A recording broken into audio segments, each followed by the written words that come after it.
So we all have heard the news that Christopher Mason Savino, creator of Nickelodeon's The Loud House, has been fired from Nickelodeon Studios due to multiple allegations of sexual harassment.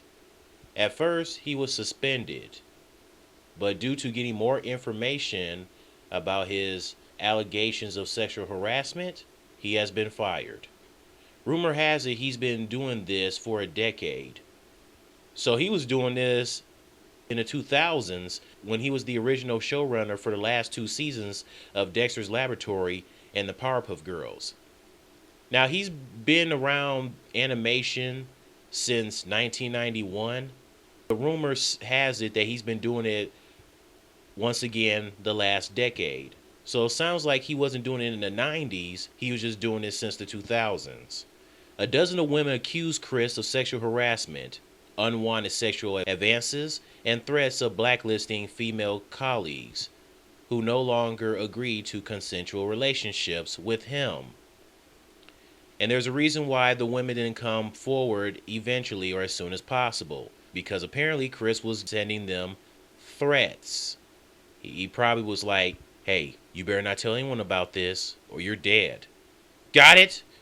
The Loud House will continue production. Savino apologized, saying he's deeply sorry for his actions. Well, at least he apologized. Will it help him get his job back? Don't think so. Nick Studios were probably like, you screw up once, you get no more chances. This makes me think of Cartoon Network's Clarence creator, Skyler Page. Skyler Page was fired from Cartoon Network Studios for the exact same thing.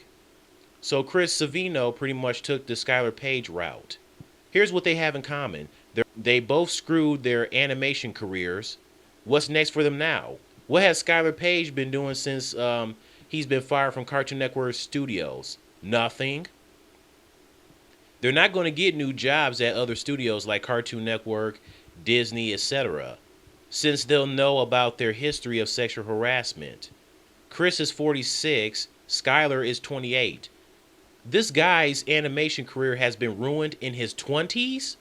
What else they have in common is that Clarence focuses on the fictional town of Aberdale, Arizona, located near Phoenix. Skyler Page is from Phoenix, Arizona. Chris Savino is from Royal Oak, Michigan. I'm from Michigan. The Loud family live in a fictional town called Royal Woods, Michigan, based on his hometown. Michigan, stand up. Have these guys crossed paths? They would be good buddies, wouldn't they, huh? They both might as well go back to their hometowns.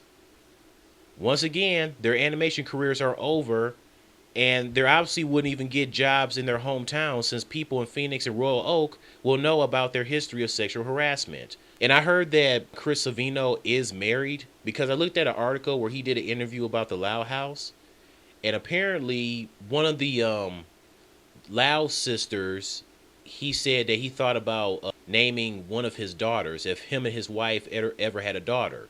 But they never had a daughter since they have three boys. I know his wife is not happy about this. I bet she was like, what the hell were you thinking going around sexually harassing women at your job? Do you realize that is a professional place? And I'm your wife, for crying out loud. You're married. You're already married. You guys got three boys, and you still going around sexual harassing women at your job, especially when you're married. This might lead to them getting a divorce. I mean, I hope that doesn't happen. I hope they can find a way to work things out. But with him being married and still sexual harassing women, that's not good. I mean, I did a video on sexual harassment a year ago at my job. Christina, who's my formal supervisor and now like an assistant at my job, we pretty much had a meeting before we went to work. She wanted us to go over some things about sexual harassment and certain violence at our job, because apparently it was some sexual harassment going on at my job. Now, it didn't happen on a Friday, my Friday shift. You can't feel on a woman's butt or smack it or feel on her breast or even stare at her breast. You can't be the guy like in Drake's Starting from the Bottom music video where he stare at this woman's breast the entire time. Another example of this is the one scene in Two and a Half Men where Alan has a hard time looking at a mother in the face, but he tends to get distracted by her big boobs. I couldn't agree with you more, and I can assure you that I have had a long talk with Jake about how wrong it is to objectify women's... Up here. I'm up here.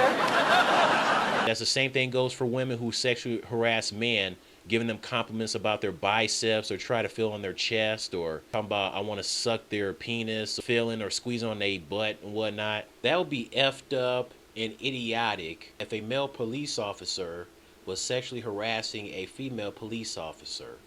Obviously, that female police officer would confront somebody at the police station and let them know that she has been sexually harassed by her male partner in crime. Guess what? They both show up at the police station, and he would continue to stay at the police station because he wouldn't be able to go home. Like I said before, you can look, but you cannot touch. All right, see ya.